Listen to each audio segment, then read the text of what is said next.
اقترب للناس حسابهم وهم في غفلة معرضون سبحانك لا علم لنا إلا ما علمتنا إنك أنت العليم الحكيم رب اشرح لي صدري ويسر لي أمري واحلل عقدة من لساني يفقهوا قولي اللهم رب زدني علما ربنا يسر ولا تعسر وتمم بالخير. اسلامی بھائیوں، بزرگوں، جوانوں، پیارے بچوں اور خواتین حضرات،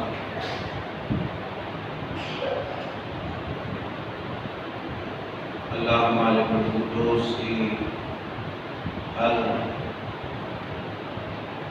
حقیقی ثنا و شکر اور حمد کے مستحق ہے. اللہم لک الحمد و لک الشکر سبحانک اللہم یا رب العرش الکریم.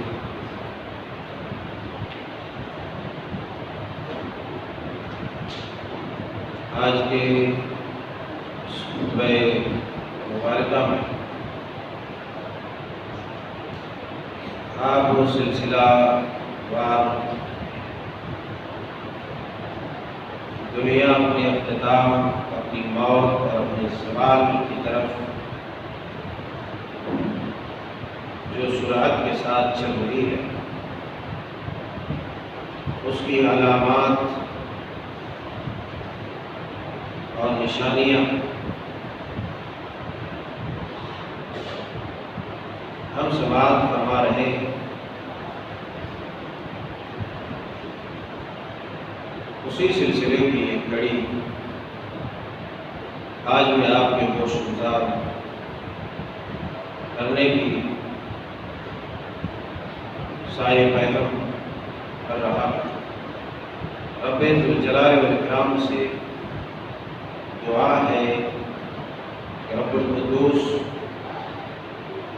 ہمیں حق کو اس کے تمام حقوق کے ساتھ کہنے، سننے اور اسی طرح عمل کرنے کی توفیق عطا فرمائے.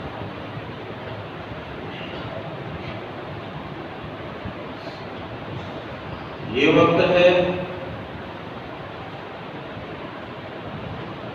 فتنوں اور آزمائشوں کا، اور ان فتنوں اور آزمائشوں میں ان تمام فتنوں اور آزمائشوں کا سامنا کرتے ہوئے اپنے ایمان کو مضبوط اور مستحکم رکھنا، یہ ہماری ذمہ داری ہے.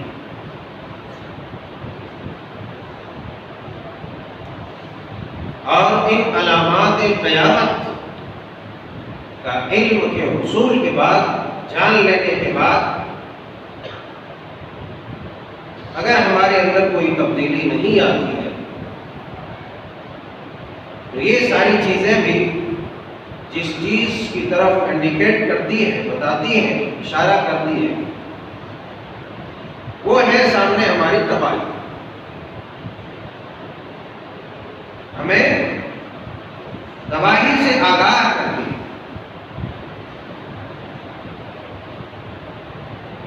ان چیزوں کی تعلیم کے بعد اگر ہم نے اپنے آپ کو بدلنے کی کوشش نہیں، شیطانوں کی غلامی اور نفس پرستی سے اگر اپنے آپ کو آزاد نہیں کیا تو یہ سمجھ لینا چاہیے کہ دنیا تو ابھی بات ختم ہوگی، پہلے اسی دنیا میں ہم ختم ہو جائیں گے. تباہی ہمارے اوپر منڈلا رہی ہے اور کسی بھی وقت وہ اپنی آغوش میں لے سکتی ہے. اللہ اہل ایمان، مومنوں، مسلمانوں کی حفاظت فرمائے، انسانیت کی حفاظت کرنے والوں کی حفاظت فرمائے. گزشتہ خطبے میں ایک حدیث مبارکہ علامات قیامت کے متعلق میں نے عرض کی تھی، طبرانی معجم الاوسط جو محدث عصر علامہ البانی رحمۃ اللہ علیہ نے اس کو اپنی تحقیق کی کتاب صحیح الجامع کے اندر بیان بھی کیا ہے۔ حضرت انس رضی اللہ تعالیٰ عنہ بیان فرماتے ہیں کہ ان من اقتراب الساعہ ان یری الہلال قبلا، کہ قیامت کی نشانیوں میں سے یہ ہے کہ جو چاند دکھے گا پہلے دن کا پہلی تاریخ کی، وہ 2 دن کا چاند لگے گا کہ یہ 2 دن کا ہے، دوسری تاریخ ہے۔ لوگ بات کر لیں گے اس کے بارے میں کہ ایسا ایسا ہے۔ یہ قیامت کی ایک علامت آپ کے سامنے آ چکی ہے۔ وَأَن تُتَّخَذَ الْمَسَاجِدُ قُبُلًا، لوگ مسجدوں کو راستہ بنا لیں گے۔ یہ بھی حیرت کی بات نہیں ہے، یہ علامت ہمارے بیچ ظاہر ہے۔ وَأَن تَظْهَرَ مَوْتُ الْفُجَاعَ، یہ کڑی باقی رہتی ہے۔ انہیں قیامت کی نشانیوں میں سے ایک نشانی یہ ہے کہ اچانک موت کثرت سے ہونے لگے گی۔ اچانک موت کثرت سے ہونے لگے گی، بہت زیادہ لوگ اچانک مرنے لگیں گے۔ وَأَن تَظْهَرَ مَوْتُ الْفُجَاعَ، اچانک موت کی کثرت ہو جائے گی۔ ہمارے زمانے میں جہاں پر ہم سانسیں لے رہے ہیں، جس عصر میں، جس زمانے میں ہم زندگیاں بسر کر رہے ہیں، یہ تمام چیزیں ہم مشاہدے میں لا چکے ہیں کہ موت، اچانک موت کی کثرت۔ ابھی ایک انسان چلتا پھرتا کھاتا پیتا اچھا خاصا ہے، اچانک شام ہونے سے پہلے خبر آ جاتی ہے کہ فلاں صاحب کا انتقال ہو گیا۔ اچانک موت، راستہ چلتے چلتے کسی حادثے کے شکار ہو جاتے ہیں، آپ کے آپ اسی وقت موت واقع ہو جاتی ہے۔ اچانک موت،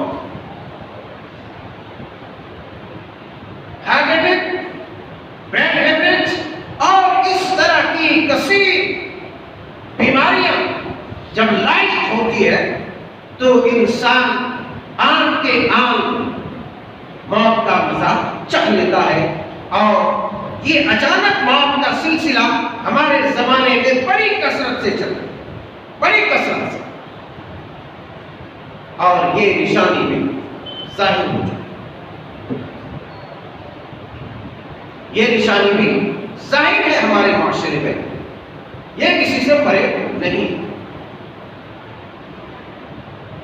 یہ فتنوں کا اور آزمائشوں کا یہ سلسلہ تا قیامت چلتا رہے گا۔ ایک فتنہ میں آپ کو تاریخی حوالے سے روشناس کراتا ہو، جو بھی وہ فتنہ بھی یہ اشارہ کرتا ہے کہ قیامت بہت قریب ہے۔ سن 557 ہجری میں ایک دفعہ نبی صلی اللہ علیہ وسلم کی قبر مبارک، آپ کا حجرہ شریفہ جسے حجرہ عائشہ صدیقہ رضی اللہ تعالیٰ عنہ کہا جاتا ہے، اس پر نقب زنی کرنے کی کوشش کی۔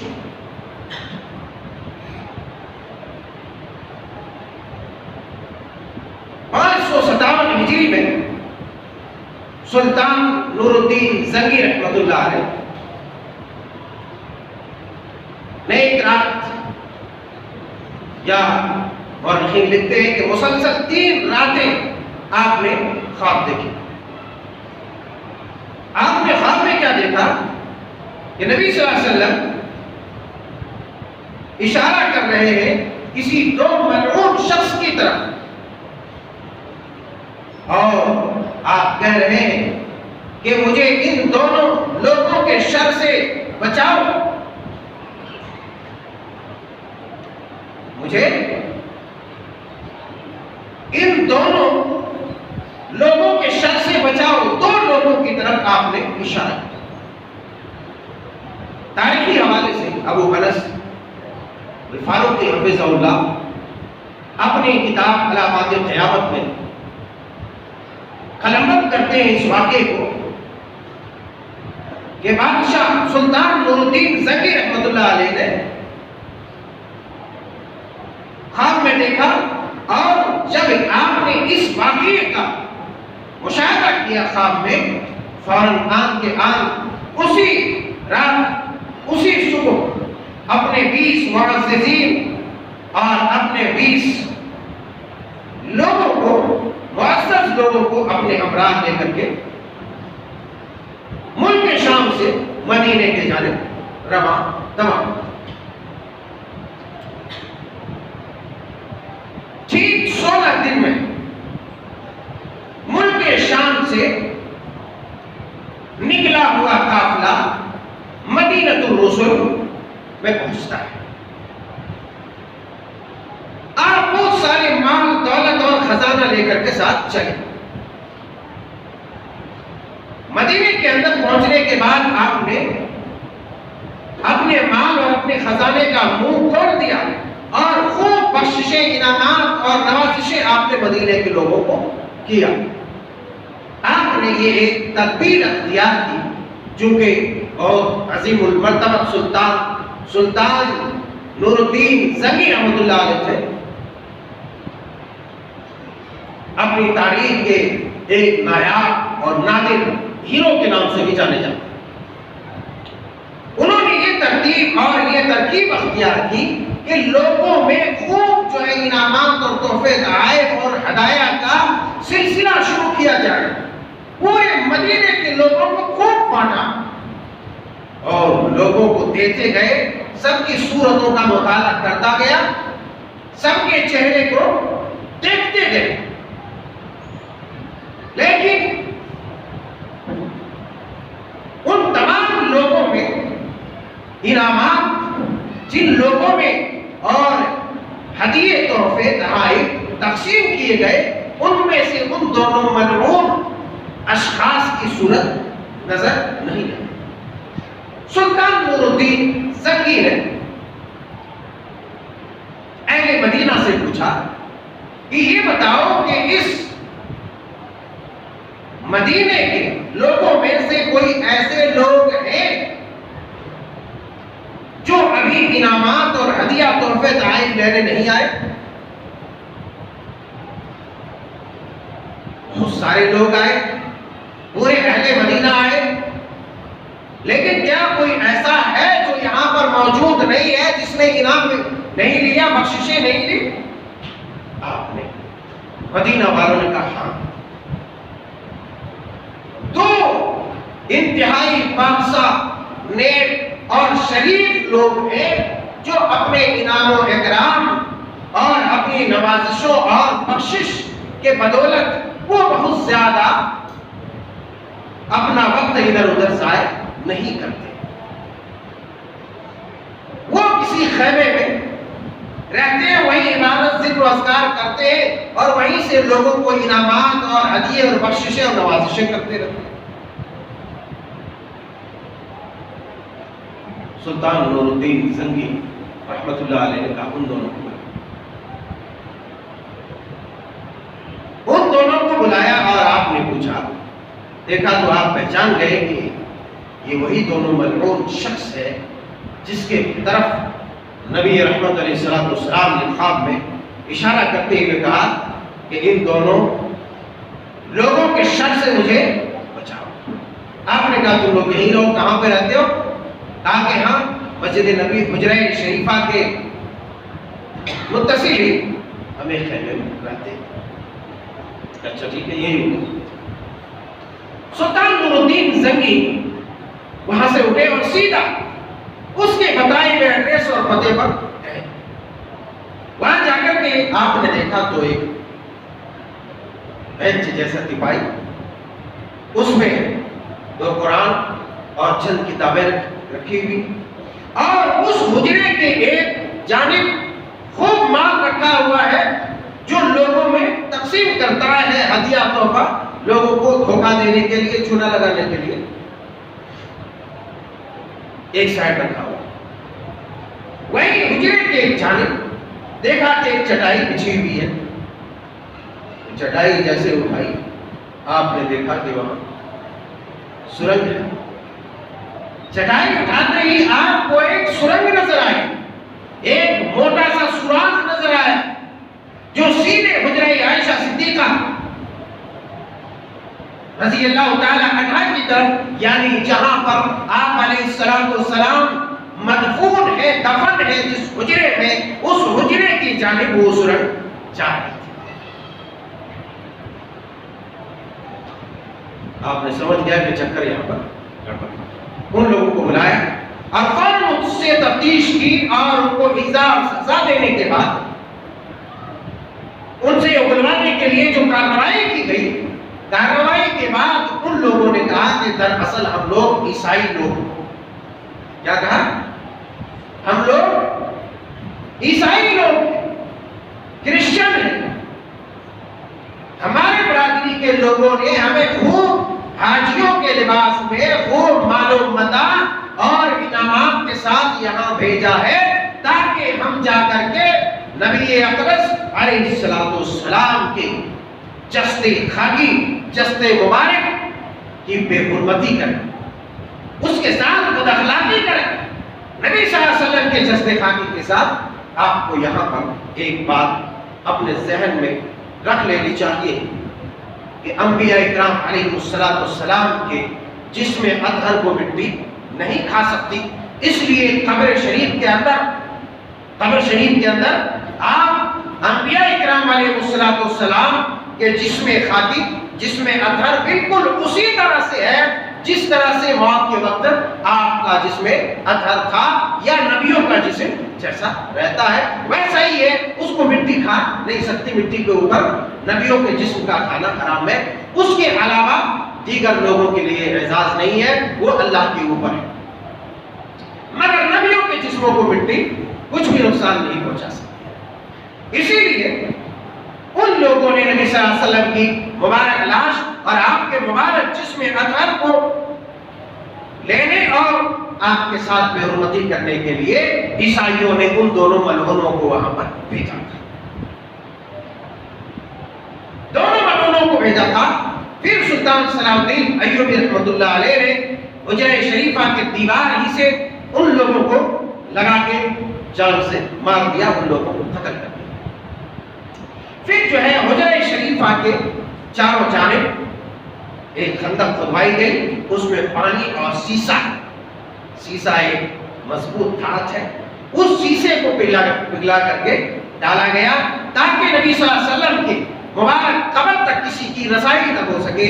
یہ ایک فتنہ ہے جو یہ فتنہ بھی اشارہ کرتا ہے کہ قیامت آنے والی ہے، اور اس فتنے کے اندر ایک اور اشارہ ملتا ہے، وہ یہ ملتا ہے کہ عالموں، علماء، درویشوں اور پھر دعاء، مبلغین، مصلحین اور عابد لوگوں کے، عابد عبادت گزار لوگوں کے بھیس میں شیطان بھی، ابلیس بھی اور دوسری قوم کے لوگ بھی آ کر کے گمراہ کر سکتے ہیں۔ اسی لیے ان لوگوں کو پرکھنے کے لیے، ان گمراہ لوگوں کو جانچنے کے لیے آپ کے پاس جو میزان، جو ترازو موجود ہے، وہ ترازو اور وہ میزان کتاب اللہ اور سنت رسول اللہ کا ترازو ہے کہ اگر آپ کسی بھی شخص کو کتاب اللہ اور سنت رسول اللہ کے پڑھنے میں رکھ کر کے ناپتے ہیں، تولتے ہیں، وزن کرتے ہیں، اگر اس میں کوئی فرق گرتا ہے تو آپ کو معلوم ہو جائے گا کہ یہ نبی کا غلام نہیں بلکہ یہ شیطان کا غلام ہے جو نبی کے راستے سے ہٹانے والا ہے۔ یہ ایک بڑا فتنہ تھا۔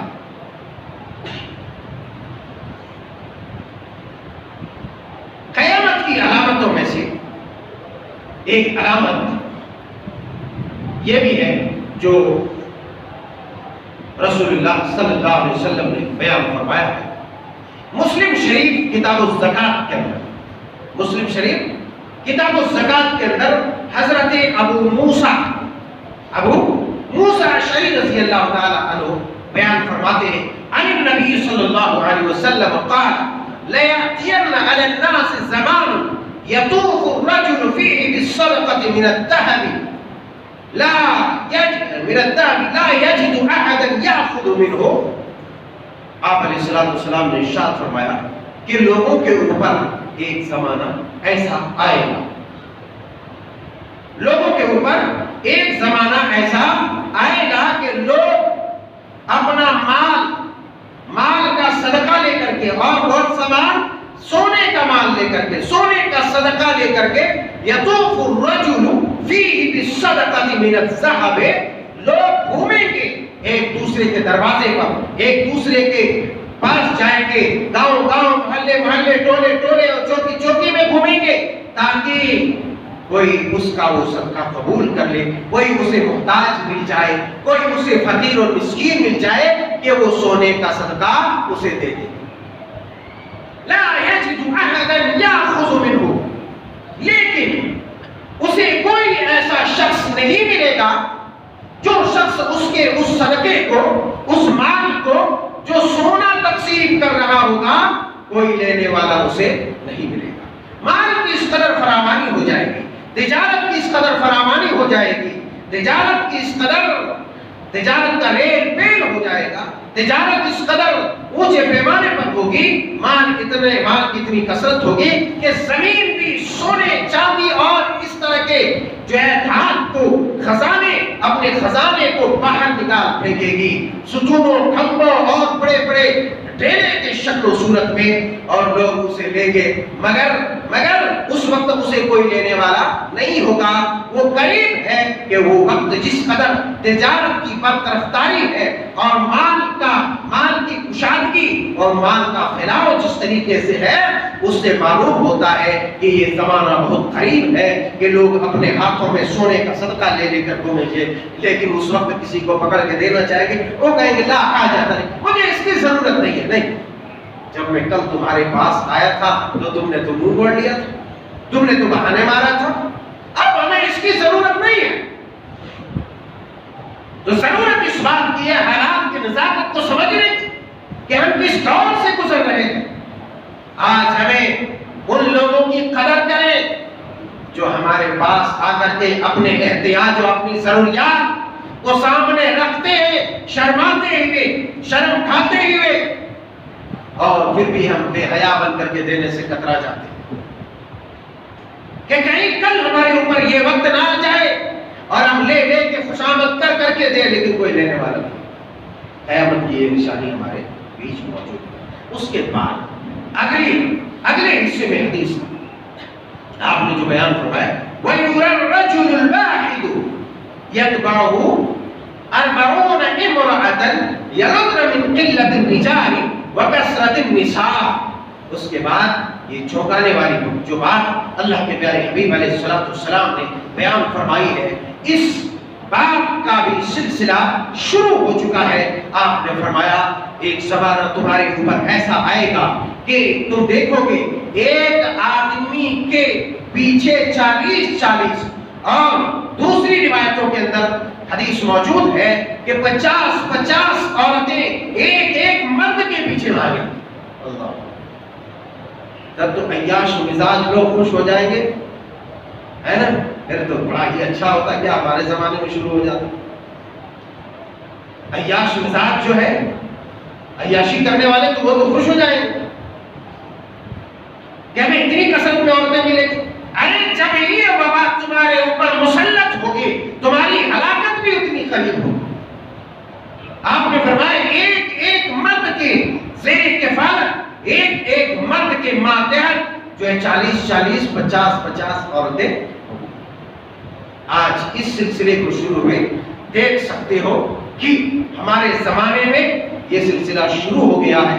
جب ہم دنیا میں ایک دائرہ نظر ڈالتے ہیں تو اس سے ہمیں یہ معلوم ہوتا ہے، اور لڑکیوں کی تعداد ہم اپنے سے جب سروے کریں گے تو معلوم ہوگا، وہ سرکاری سروے پر مت جاؤ، وہ ہمیشہ جو ہے لڑکوں کی تعداد زیادہ دکھائیں گے، لیکن جب تم اندازہ کرو گے دنیا کا تو تمہیں معلوم ہوگا کہ دنیا کے اندر لڑکیوں کی کثرت ہو رہی ہے۔ بھائیوں سامنے آ کر کے بیٹھو، سامنے آ کر کے، آپ لوگ سامنے آ کر کے بیٹھو، ذرا دب کے بیٹھو، ذرا اپنے پروں کو سکیڑ لو۔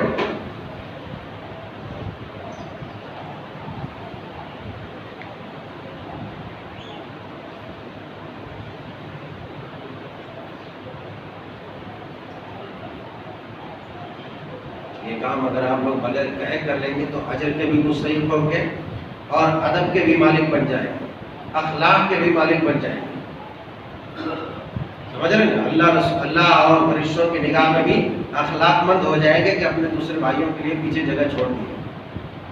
لیکن ہم کیا کرتے ہیں، پہلے بھی آتے ہیں، پوری مسجد خالی رہتی ہے، وہاں سنت نماز پڑھنے لگتے ہیں تاکہ کوئی آئے پیچھے تو اس کو آگے سے گزرنا ہی گزرنا ہے۔ کیوں اپنی نماز کو فتنہ بنا رہے ہو اور لوگوں کو کیوں فتنے میں مبتلا کر رہے ہو؟ نمازیوں کے آگے سے گزرنا کتنا بڑا جرم ہے، بہت بڑا جرم ہے۔ تو پہلے ہی آپ لوگ آگے جگہ بنا کر کے بیٹھے۔ یہ ہر جمعہ بار بار اس کو کیا بولتے ہیں، چھچورا پنی بولتے ہیں۔ ایک آدمی کو بول رہا ہے وہ سن ہی نہیں رہا۔ تو ہم میں سے ہر آدمی یہ سوچ رہے کہ بھائی اور لوگ بھی مسجد میں آنے والے ہیں تو ذرا دب دب کے بیٹھیں گے تو اچھا رہے گا۔ آئندہ میں سمجھتا ہوں کہ امید کرتا ہوں آپ لوگ اس کا خیال رکھیں، اس لیے کہ زیادہ تر تو لوگ ہر جمعہ میں آنے والے لوگ ہیں، سب کو یہ بات معلوم ہے، کوئی نیا تو نہیں ہے، نیا ہے تو چلو بیچارے کو اب نیا پاٹھ پڑھایا جائے گا۔ تو اس علامت کو جو عورتوں والی علامت ہے یہ بھی ہمارے زمانے میں ظاہر ہو چکی ہے، اور اس چیز کو ہم دیکھ سکتے ہیں صرف اپنے محلے کے اگر ہم جائزہ لیں گے تو ہمیں معلوم ہو جائے گا کہ کس گھر میں کتنی لڑکیاں اور کس گھر میں کتنے لڑکے۔ جب بازار میں نکلو گے تو معلوم ہوگا کہ جہاں گاڑیاں بھی چل رہی ہیں تو گاڑیوں میں بھی مردوں کی تعداد کم ہے، عورتوں کی تعداد زیادہ ہے۔ اور پھر اس کی جو شکلیں ہیں مزید دن بدن وہ وسیع و عریض ہوتی چلی جائے گی، اور یہ علامت اور یہ نشانی پوری طور پر ظاہر اور واضح ہو جائے گی۔ تو ہمیں ضرورت اس بات کی ہے ہم اپنے ایمان، اخلاق، عادات، اطوار کو ایسے حادثات اور واقعات کے شکار ہونے سے پہلے ہم اپنے آپ کو بچائیں۔ قیامت کی ایک اور علامت جو ہم روز مرہ میں دیکھتے رہتے ہیں، ابو داؤد شریف کتاب اللباس کے اندر موجود ہے، حضرت ابن عباس رضی اللہ تعالی عنہ بیان فرماتے ہیں، قال رسول اللہ صلی اللہ علیہ وسلم يكون قوم يخزبون في آخر الزمان السواد كحواصل الحمام لا يريحون رائحة الجنة۔ یہ ابو داؤد شریف کتاب اللباس کے اندر حدیث مبارکہ موجود ہے۔ معنی کیا ہوا؟ معنی یہ ہوا کہ رسول اللہ صلی اللہ علیہ وسلم نے ارشاد فرمایا کہ آخری زمانے میں قیامت کے قریب ایک قوم، کچھ لوگ ایسے ہوں گے، کیا کہا؟ کچھ لوگ ایسے ہوں گے قیامت کے قریب کہ کبوتر معلوم ہے، کبوتر کبوتر والا، وہ کبوتر کے سینوں میں دیکھتے ہو نا کیسے سیاہی رہتی ہے، چمکدار۔ کبوتر کے جو سینے میں جو چھوٹے چھوٹے پنکھ ہوتے ہیں وہ سیاہ، بلیک، کالا، اور سیاہی بائل جو ہے بہت چمکدار ہے نا، اس سیاہی کے مانند اپنے بالوں کو رکھیں گے، لگائیں گے۔ يكون قوم يخزبون في آخر الزمان السواد كحواصل الحمام۔ کبوتر کے سینے میں جیسی سیاہی رہتی ہے ایسی سیاہی، ایسا خضاب لگائیں گے، ایسا خضاب۔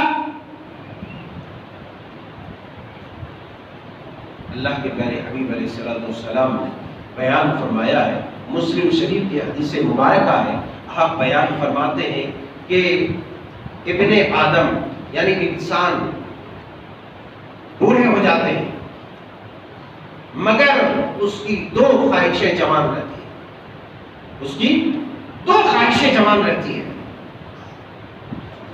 ابن آدم بوڑھے ہو جاتے ہیں مگر اس کی دو خواہشیں جوان رہتی ہیں۔ جسم تو بوڑھا ہو جاتا ہے لیکن خواہش جوان رہتی ہے، لیکن خواہش جوان رہنے سے کوئی فائدہ نہیں ہے۔ کون سی؟ ایک تو یہ کہ وہ خوب مال کمائے، مال جمع کرے، مرتے دم تک مال مال مال مال، ہائے ہائے ہائے، مال ہی مال جمع کرے۔ مال جمع کرنے کی خواہش کبھی پوری نہیں ہوتی، انسان بوڑھا ہو جاتا ہے، ایک نہیں دونوں ٹانگیں کمر میں ہوتی ہے، لیکن ہائے مال ہائے مال ہائے مال۔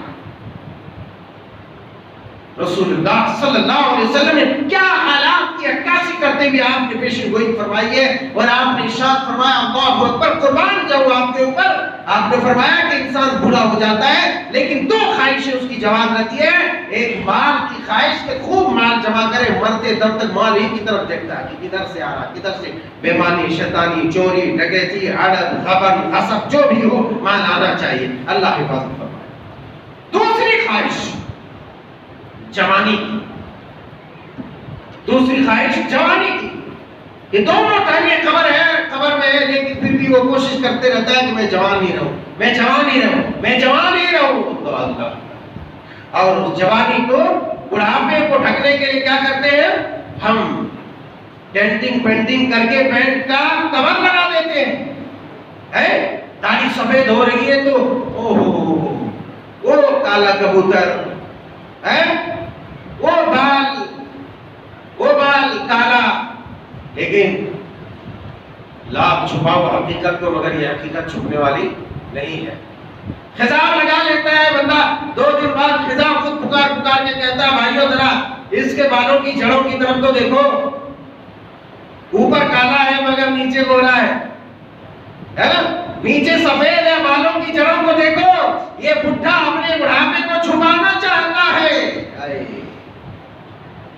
ایک بات یہاں طلب وضاحت ہے، وہ یہ ہے کہ اگر بال سفید ہو جائے تو بال کو کالا کے سوا لال وغیرہ کر سکتا ہے، شریعت نے اس کی اجازت دی ہے، اس لیے ہمارے بزرگ آبا بزرگ حضرات جو ہے لال کرتے ہیں بالوں کو، اس میں کوئی گناہ نہیں ہے بلکہ ثواب ہی ہے۔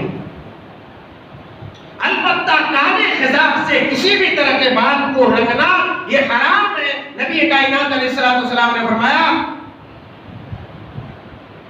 کہ ایسا آدمی جنت کی خوشبو بھی نہیں پا سکتا، اللہ اکبر، لا یریحون رائحۃ الجنہ، سن رہے ہو؟ لا یریحون رائحۃ الجنہ، ایسا آدمی جنت کی خوشبو بھی نہیں پا سکتا۔